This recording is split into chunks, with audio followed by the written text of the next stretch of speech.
ಕೇಂದ್ರ ಸಚಿವ ಎಚ್.ಡಿ. ಕುಮಾರಸ್ವಾಮಿ ಅವರಿಂದ ಗದ್ದೆ ನಾಟಿ ಮಾಡಲಾಗಿದೆ. ಸೀತಾಪುರ ಗ್ರಾಮದ ಜಮೀನಲ್ಲಿ ಎಚ್.ಡಿ. ಭತ್ತದ ನಾಟಿ ಮಾಡಿದ್ದಾರೆ. ಪಾಂಡವಪುರ ತಾಲೂಕಿನ ಸೀತಾಪುರ ಗ್ರಾಮದಲ್ಲಿ ಎಚ್.ಡಿ. ಕುಮಾರಸ್ವಾಮಿ ಅವರಿಂದ ಭತ್ತದ ನಾಟಿ. ಲಕ್ಷ್ಮಣ ಎಂಬುವರ ಜಮೀನಲ್ಲಿ ಭತ್ತ ನಾಟಿ ಕಾರ್ಯವನ್ನ ಮಾಡಿದ್ರು ಕೇಂದ್ರ ಸಚಿವ ಎಚ್.ಡಿ.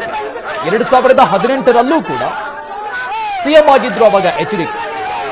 ಆಗಲೂ ಕೂಡ ಎಚ್.ಡಿ. ಕುಮಾರಸ್ವಾಮಿ ಈ ರೀತಿಯಾಗಿ ಗದ್ದೆಯಲ್ಲಿ ಇಳಿದು ಭತ್ತದ ನಾಟಿ ಮಾಡಿದ್ರು. ಅನ್ನದಾತರಿಗೆ ಆತ್ಮವಿಶ್ವಾಸವನ್ನ ತುಂಬೋದಕ್ಕೆ ರೈತರ ಜೊತೆಗೇನೆ ಸಂಸದರು ನಾಟಿ ಮಾಡಿದ್ದಾರೆ. ಮಂಡ್ಯ ರೈತರ ಜೊತೆಗೆ ನಾವಿದ್ದೇವೆ ಅನ್ನುವಂತಹ ಸಂದೇಶದ ರವಾನೆ ಈ ಮೂಲಕವಾಗಿ.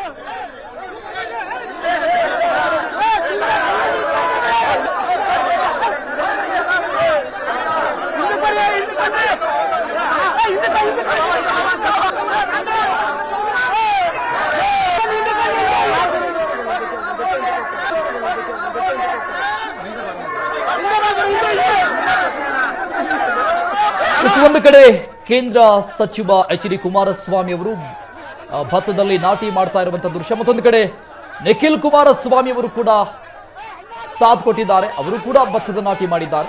ಎರಡೂ ದೃಶ್ಯಗಳನ್ನ ತೋರಿಸ್ತಾ ಇದ್ವಿ ನಾವು. 2018ರಲ್ಲೂ ಕೂಡ ಎಚ್.ಡಿ. ಕುಮಾರಸ್ವಾಮಿ ಅವರು ಸಿಎಂ ಆಗಿದ್ದಾಗ ಅವಾಗಲೂ ಕೂಡ ಗದ್ದೆಗಿಳಿದು ಈ ರೀತಿಯಾಗಿ ನಾಟಿ ಮಾಡಿದ್ರು, ರೈತರಿಗೆ ಆತ್ಮವಿಶ್ವಾಸ ತುಂಬಿದ್ರು. ಈಗ ಆ ಸಂಪ್ರದಾಯವನ್ನ ಮತ್ತೆ ಮುಂದುವರೆಸಿದ್ದಾರೆ ಕೇಂದ್ರ ಸಚಿವರಾದ ಬಳಿಕ.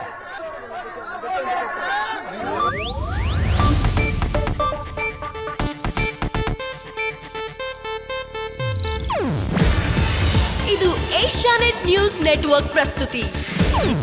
ನೀವು ನೋಡ್ತಿದ್ದೀರಾ ಏಷ್ಯಾನೆಟ್ ಸುವರ್ಣ ನ್ಯೂಸ್.